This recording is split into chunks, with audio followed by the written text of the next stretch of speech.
Welcome back to The Big Picture. On Mother's Day, many of you will be looking to enjoy dining out as our Revive Western New York Restaurants series continues. Paul Santora takes us to South Buffalo for a visit to the legendary Blackthorn. Welcome to another amazing edition of Revive Western New York Restaurants. I'm here with Pat from Blackthorn Restaurant, and what an amazing piece. And it was so cool to walk in. I've never been in here. Pat, how's everything going? Well, first of all, thanks for coming and welcome on your first visit. Appreciate it. And thankfully, we're able to say surviving. Right. Probably like most of the guys and gals you talk to. So we're still here. The doors are still open. Thank God.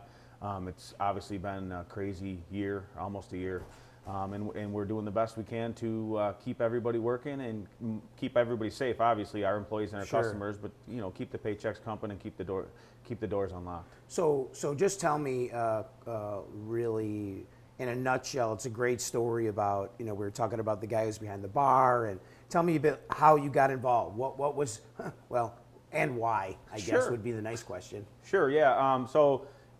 Years ago, back in '94, when this became the Blackthorn, friends of ours bought it from their friends. Their managers bought it, and they named it Blackthorn. It had been open since about '75, as the early times. It rolled in. My brother ends up getting a job here in the mid-'90s, and he was one of their managers. And when one of the partners wanted out, my brother bought in. My brother passed away young. His partner, who was one of his best friends and my best friend, was still here. And in '05, we ended up buying it from him. So we took over at the end of '05 and kind of just ran with it since then. So it was one of those things where at first I was bartending and I'm like, I'm going to stay away. I'm a fireman. I already got a lot going on. And then, the neighborhood starts calling and goes, it was your brother's place too. You got to step up. And so, we'll let you know how the business goes. It kind of rolls you back in with that family stuff. You know what I'm talking about? Trying to buy into a company at any time in the restaurant business is crazy. So give me a little bit of an idea of what you guys specialize in: food, beer, especially food, because obviously that's the priority in what we have to do right now. So what do you think is your most common dish, your most famous dish, or what you guys specialize in? Sure, we're like a lot of local places, so we do a lot of beef on wax. We do a ton of corned beef from the Irish pub aspect. So we do Reubens and corned beef sandwiches. We have a sandwich called the Pub, which is corned beef and roast turkey, all made in-house. Everything's fresh in the kitchen.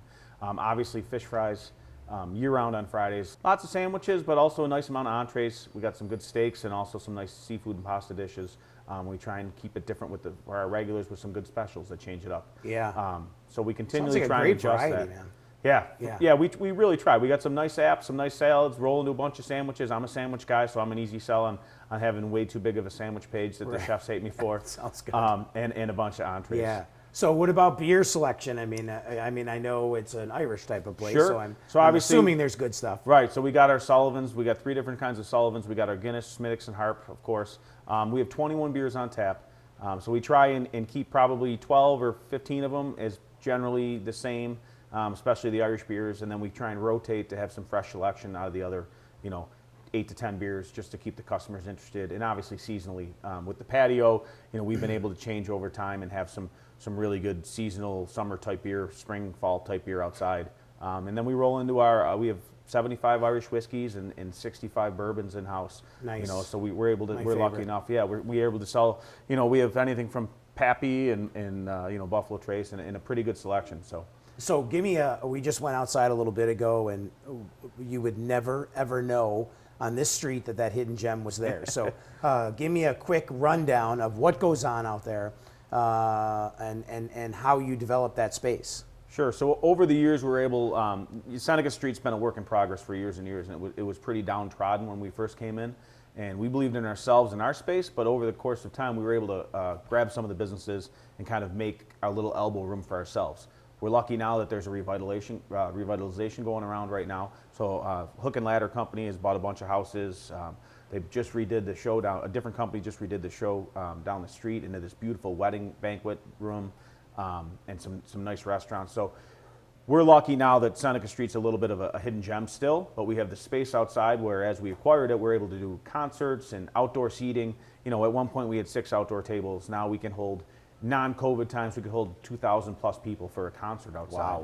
Wow. And at the same time, we could feed 800 people at tables outside, right. As we use all our space outside. So yeah, it's about a beautiful space. It's just a huge space. Yeah. It's kind of hidden. We missed in 2020. We loved doing our cornhole and our fire pits late at night.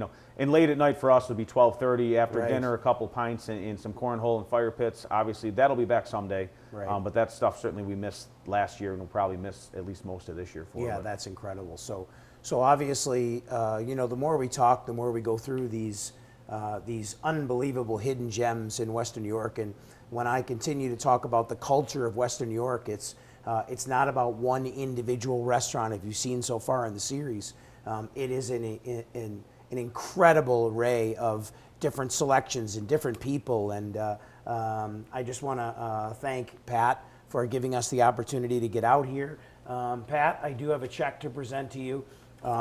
It's a $2,500 check for any of your needs. We've got this week, our sponsors would be National Grid. We do have Chuddy Paper, who's responsible for some dollars there, and U.S. Foods is another one of our main sponsors. So we use them all, so thank you very much. So you're welcome, and wish you the best of luck. Thank you. I love your establishment, and I can't wait to bring my wife and kids here to eat, Great. man. I'm really happy with it. We're lucky, we just met and we hit it off like most restaurateurs do. In our business, we're kind of a unique blend of people. Well, it's competition, but what I've realized in this whole, not only this series, but in the whole concept of COVID and all this other restructuring of trying to get open and stuff like that, is that I'm 56 years old, and my impression of what competition was or is has totally changed. Sure. Competition is more about unity, and it's been incredible experience, and I've met some incredible people that I considered, I don't want to say enemies, but Right. Competition. And you're helping pick them up. Oh man, and they do the same. It's been so fun. Right. And thanks again, man. Right. Again, Thank you very much. Thanks. So stay well. Yeah, All right, awesome. man. Thanks for All right, coming. thanks. We appreciate it. Remember to support local restaurants. Find out more information on revivewnyrestaurants.org. That will wrap up another edition of our program. Thanks for watching The Big Picture, and thanks for watching WBBZ-TV, and Happy Mother's Day.